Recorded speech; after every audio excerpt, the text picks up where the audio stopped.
Hi, my name is Ashraf Ismail, Game Director of Assassin's Creed 4 Black Flag, and I'm very proud to be showing off the Caribbean open world. Here, we're going to start with Edward. After completing a few missions, he's met up with the assassins, but he's not yet bought into the creed, so he still has this selfish need for fame and fortune. Edward is one of the most unique characters we've created for the Assassin's Creed universe. He is a man who is still trying to figure out who he is in life and what he wants to get out of it. At this point in the story, he still wants that fame, so one way to get it is to complete these assassination contracts. This is a way to make money and to gain a bit of notoriety. So here we go. We have 2 targets to take out, 2 Templar brothers. So we're going to accept the contract, and the world map is going to show us where this contract takes place. So we see here that the contract is actually very close to us. It starts in the village we're in, but as we zoom out, we want to show you the world that we have. Many locations, over 50 locations, centered by Cuba, the Bahamas, and Florida up north. This is a massive world. There's a lot to find and do in this Caribbean Sea. But now we'll get back to the Fisherman Village and go after our targets. The Fisherman Village, it's one type of location in this world. It's really here as a convenience to the player. This is where you can start missions, where you can shop to upgrade Edward and the Jackdaw itself. It's really about the mood and the ambiance of the Caribbean Sea. In the distance, we have a tavern that we're approaching. Taverns are places where you can hire crew, play mini games, drink if you wish. But for now, we're going to focus on the targets and take them out.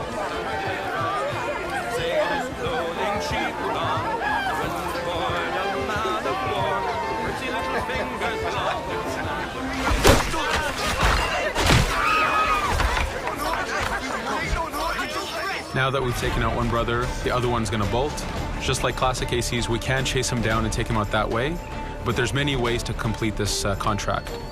We can use the new free aim system to shoot him this way, to eliminate him that way. We can jump onto the ship and take him out with his crew, but instead we're going to let him escape into the sea and follow him with the Jackdaw. This is your ship. This is the second main character of the game. You're going to have to customize and upgrade the ship as you go on this journey with Edward.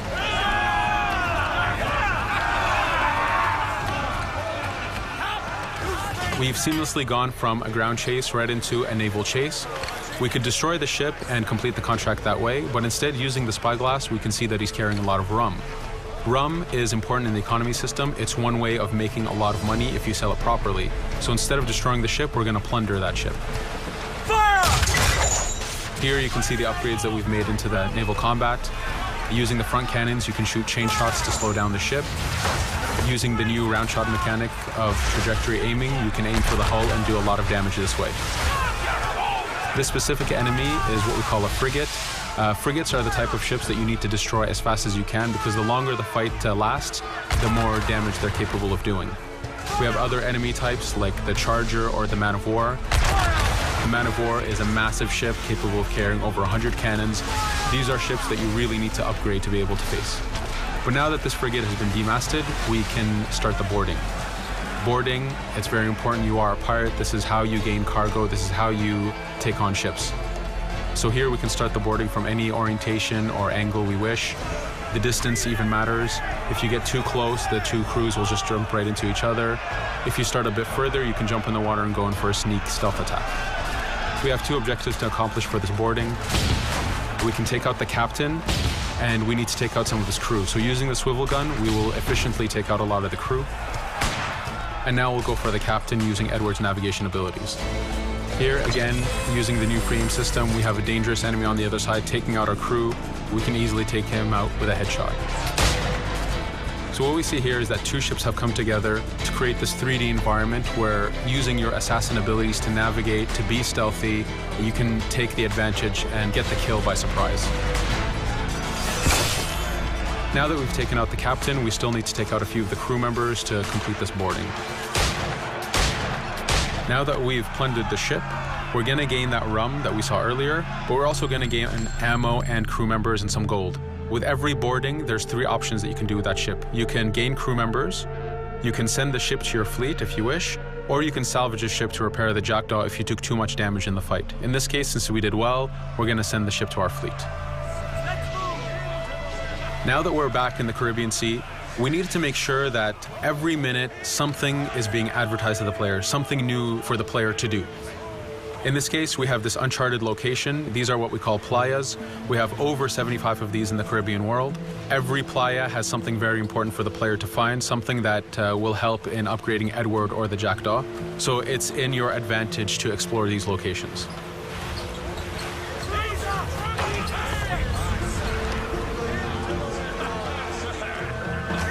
Again, for us, seamlessness is very important. We needed to be able to explore this Caribbean world without having too much interruption in the action. So being able to just let go of the wheel anywhere we want, jump into the water, and swim over to that location. This is very important for the mood and the immersiveness of this Caribbean open world. Here, as we get on the playa, in the distance we can see that there's a faction battle, but closer to us we can see that there's this poor drunken sailor who's passed away. But being a pirate, of course, we're going to loot his body and see what he has for us.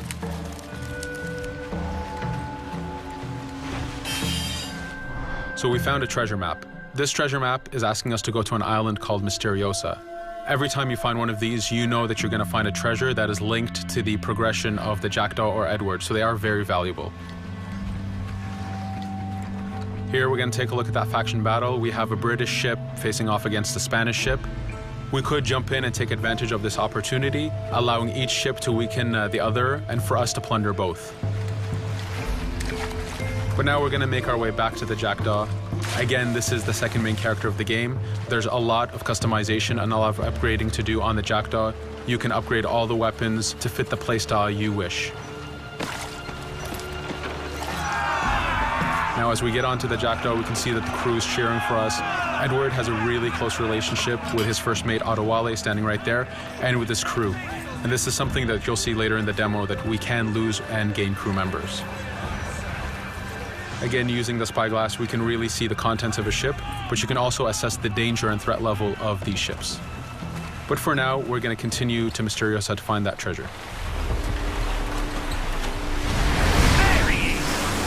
Here we've crossed into a harpooning zone. The harpooning system is connected to the hunting system, which is used for upgrading Edward himself. So you can upgrade the number of weapons he carries, the ammo that you can carry, and even his health. But for now, we've moved past that zone and we've got into a storm. Storms are very dangerous. If you're not careful, if you don't know how to navigate a storm, you will take damage to your ship and you will lose crew members. In the distance, we can see a water spout. This is a tornado in the ocean. These are very dangerous. They can suck you in, and when they do, they tear the ship apart and take out your crew. Here we can see its effect on a ship. This poor ship got sucked in and got destroyed. Storms are very dangerous, but we wanted the player to take advantage of this. When you've mastered a storm, when you know how these systems work, you can pull enemies into a storm and let the storm do damage for you. So there is a strategic element to using a storm in the world.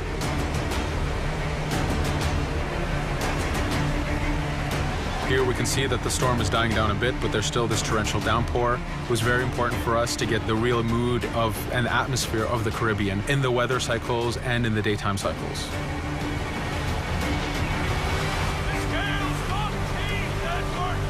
But here, since we've survived the storm, did pretty well, let's order our crew to sing.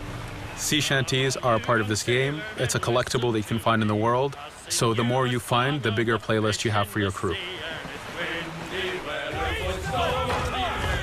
But for now, we've made it to Misteriosa. So again, we're going to seamlessly get off our ship and explore this location. Misteriosa is a Mayan ruin. Mayan ruins are heavy with stealth and navigation capacities. There's a lot of treasures and hidden discoveries to be found in these locations.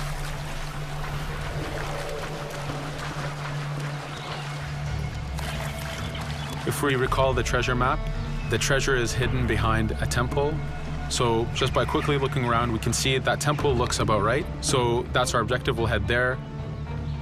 As we go this way, we can see there's a lot of guards on the beach. We could go in and fight them if we wish to, but to show off that this is a mini open world, we're going to try to find a different route to get to our objective. Here, we've seen a guard. We don't want to alert him, and we don't want to alert the guards on the beach, so we're going to use our stealth ability to take him out silently.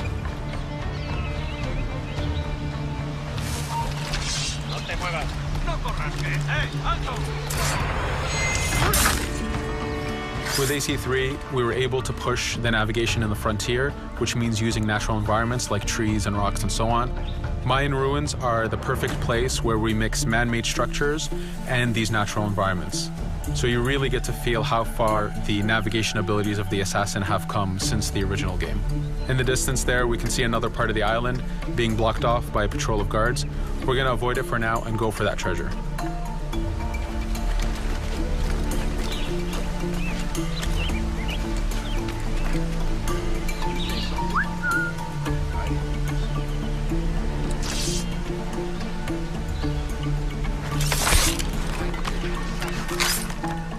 It's important for us to be able to give the players new tools, specifically for stealth. In this case, we have the blowpipe. Using the berserk darts, you make your enemies go crazy. Effectively, this means that they'll attack anything and everything in sight, including their own friends, animals, or Edward if he was in the way. So you do have to be careful with how you use it. But now that we've caused a distraction, if we happen to fall down there, at least there's already a bit of damage done for us. But using our navigation skills, we're able to get past that area without any trouble. There in the distance, you can see the jackdaw placed exactly where you left it when you got onto this location. It's really important for us to show the beauty of this Caribbean world. The Caribbean has some amazing vistas, and we pushed ourselves to replicate this in the game.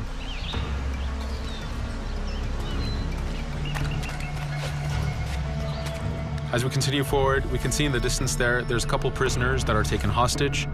This is a scenario that you need to use stealth. If you're detected by those guards, they will kill the hostages. So in this case, it's to your advantage to use the environment to figure out how you can take out those guards without being detected. In this case, it's 2 guards, so it's not too hard. There are other scenarios where you have more guards and you have to figure out how you can take all of them out at the same time. Now that we've freed these prisoners, they are more than happy to join our crew. This is just one way of gaining crew members. As mentioned earlier, there's the taverns. There's actually many different setups of gaining crew.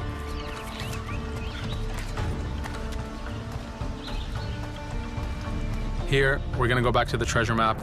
We can see that the treasure is actually behind the temple near a fountain. So if we just look around, we can see that it's around here.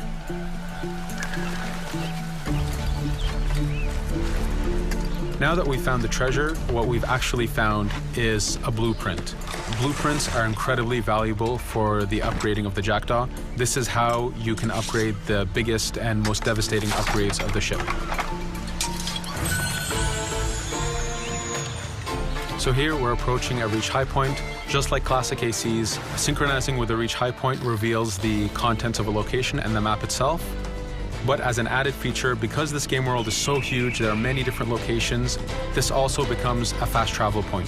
So now you can, by synchronizing, now you can come back here anytime you wish to collect those treasures that we passed up a bit earlier. Here we've reached the end of the demo. This was a tease of the open world that we have. We're very excited to be able to show off this game and to let you play it very soon. Thank you for joining us.